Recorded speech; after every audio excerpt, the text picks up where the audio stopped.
Salut et merci de prendre le temps d'écouter ce podcast. J'ai choisi de t'appeler Théophile. En grec, c'est aimer de Dieu. Je te conseille d'écouter les épisodes dans l'ordre. Tu verras, ça prend tout son sens. Bonne écoute, Théophile.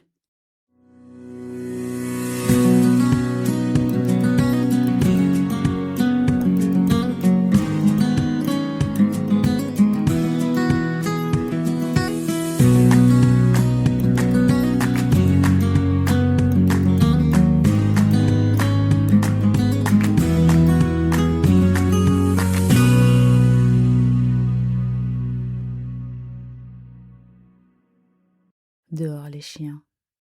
Dehors les chiens, les enchanteurs, les impudiques, les meurtriers, les idolâtres et quiconque aime et pratique le mensonge. Apocalypse 22, verset 15. Ok, cher Théophile, je ne sais pas si tu as vu ce qui se passe en ce moment, mais les choses avancent très vite. Il parle de la Russie, mais quand le président d'un pays décide d'en capturer un autre sans conflit intérieur, il y a du souci à se faire. Dieu prévient, dans Éphésiens 5, versets 15 et 16. Prenez donc garde de vous conduire avec circonspection, non comme des insensés, mais comme des sages. Rachetez le temps, car les jours sont mauvais. Et il ajoute dans Romains 13, verset 11, « Cela importe d'autant plus que vous savez en quel temps nous sommes. C'est l'heure de vous réveiller enfin du sommeil, car maintenant le salut est plus près de nous que lorsque nous avons cru. » Donc on va parler à la façon d'Élie, d'accord? Le tout, toujours Bible en main. Il dit, « Car je suis plein de paroles, l'esprit me presse au-dedans de moi. Je parlerai pour respirer à l'aise, j'ouvrirai mes lèvres et je répondrai. Je n'aurai point égard à l'apparence, et je ne flatterai personne, car je ne sais pas flatter. Mon Créateur m'enlèverait bien vite. » Très bien, donc reprenons. Dehors les chiens. Oh, t'as vu ça, Théophile? Et c'est Dieu qui parle. Et puisqu'il appelle une catégorie de personnes des chiens, ben forcément, moi ça m'intrigue. Et je cherche à savoir qui pour ne surtout pas en faire partie, tu comprends? Ok, Ésaïe 56, versets 10 et 11 nous dit « Ces gardiens sont tous aveugles, sans intelligence. Ils sont tous des chiens muets, incapables d'aboyer. Ils ont des rêveries, se tiennent couchés, aiment à sommeiller.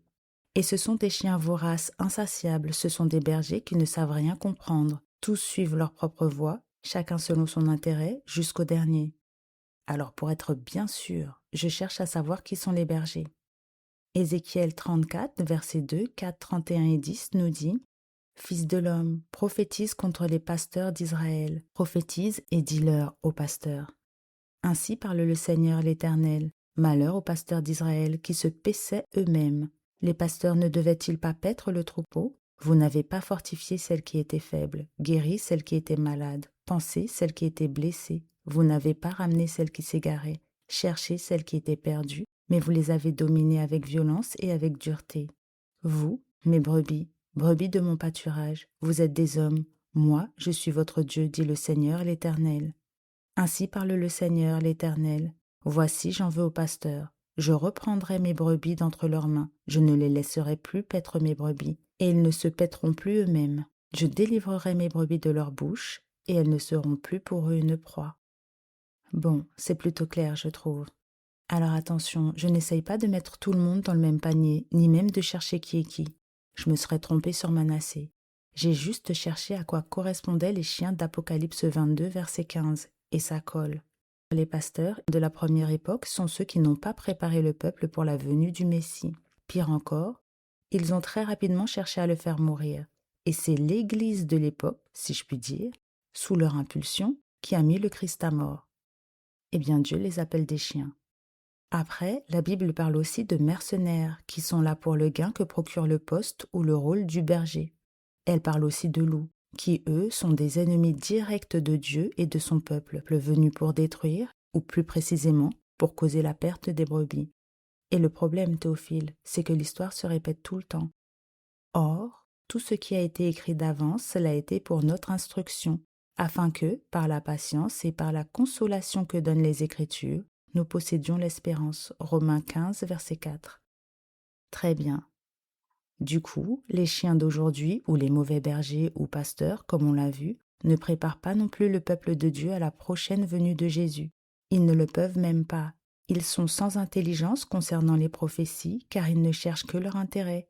C'est ce que dit Ésaïe 56, verset 11. comme on l'a vu précédemment. Ce sont des bergers qui ne savent rien comprendre. Tous suivent leur propre voie, chacun selon son intérêt, jusqu'au dernier. Il est dit, dans Jérémie 23, verset 36b, « Vous tordez les paroles du Dieu vivant, de l'Éternel des armées, notre Dieu. » Mais Dieu prévient, « Mais si quelqu'un scandalisait un de ces petits qui croient en moi, il vaudrait mieux pour lui qu'on suspendît à son cou une meule de moulin et qu'on le jetât au fond de la mer, dit Matthieu 18, verset 6.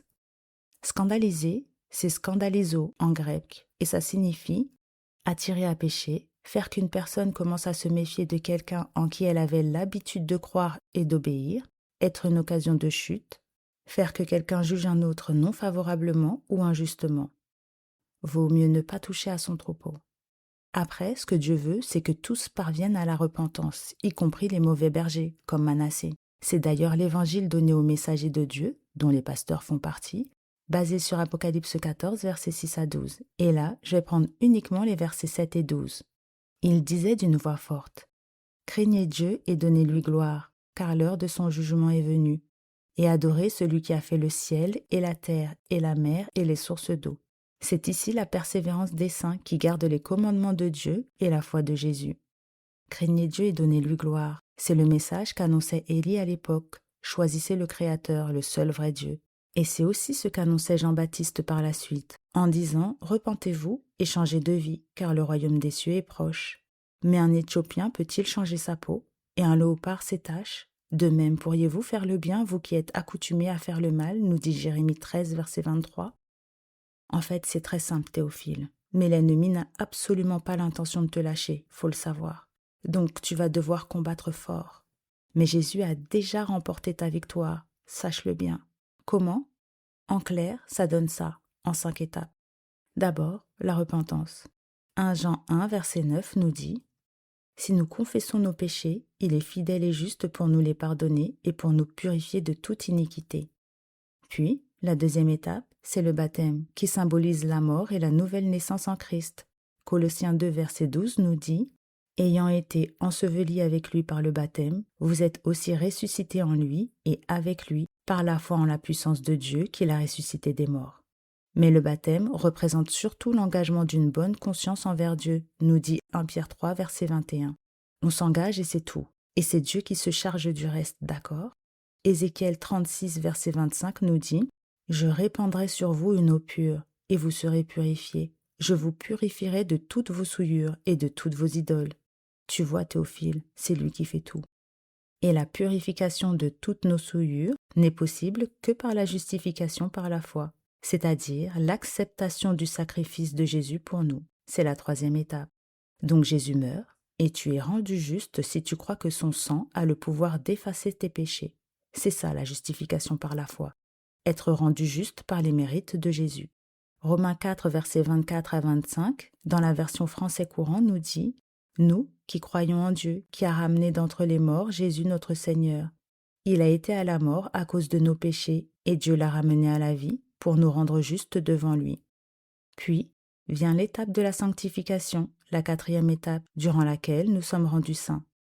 Ézéchiel 36, verset 26 nous dit « Je vous donnerai un cœur nouveau, et je mettrai en vous un esprit nouveau. J'ôterai de votre corps le cœur de pierre, et je vous donnerai un cœur de chair. » Et pour finir, après la repentance, le baptême, la justification par la foi et la sanctification, commence la vie nouvelle. C'est la vie du ciel basée sur la crainte de Dieu qui mène à la vie éternelle. Ézéchiel 36, verset 27 nous dit « Je mettrai mon esprit en vous et je ferai en sorte que vous suiviez mes ordonnances et que vous observiez et pratiquiez mes lois. » Il faut bien comprendre, Théophile, que c'est Dieu qui fait tout. Toi, tu as juste le pouvoir de décision. Tu prends la décision de choisir Dieu et tu réclames ses promesses jusqu'à ce qu'elles s'accomplissent. C'est tout. C'est la lutte contre le moi. 1 Jean 5, versets 14 et 15 nous dit « Nous avons auprès de lui cette assurance que si nous demandons quelque chose selon sa volonté, il nous écoute. Et si nous savons qu'il nous écoute, quelque chose que nous demandions, nous savons que nous possédons la chose que nous lui avons demandée. » Voilà, c'est ce message qui doit être porté par les ouvriers de la dernière heure, qui devrait être préparé par les pasteurs, et ce, pour éviter de se faire avoir par Babylone et recevoir la marque de la bête. Ce qu'il nous faut maintenant, Théophile, c'est prier pour les pasteurs et prier pour que Jérémie 23, verset 4 s'accomplisse dans nos assemblées. J'établirai sur elles des pasteurs qui les paîtront. Elles n'auront plus de crainte, plus de terreur, et il n'en manquera aucune, dit l'Éternel. Très bien, mais attention, Théophile, tu es le seul responsable de ta destinée. Que ton pasteur soit bon ou mauvais ne justifiera jamais ta perte éternelle. Rappelle-toi, Dieu a fait descendre le ciel tout entier pour te sauver. On l'a vu dans le podcast Emmanuel. Demande-lui, et il t'éclairera par son Esprit Saint. Il n'attend que ça. Bon courage, Théophile. Merci pour ton écoute, Théophile. J'espère que ça t'a plu. Si oui, n'hésite pas à partager. Et moi, je te dis à la semaine prochaine.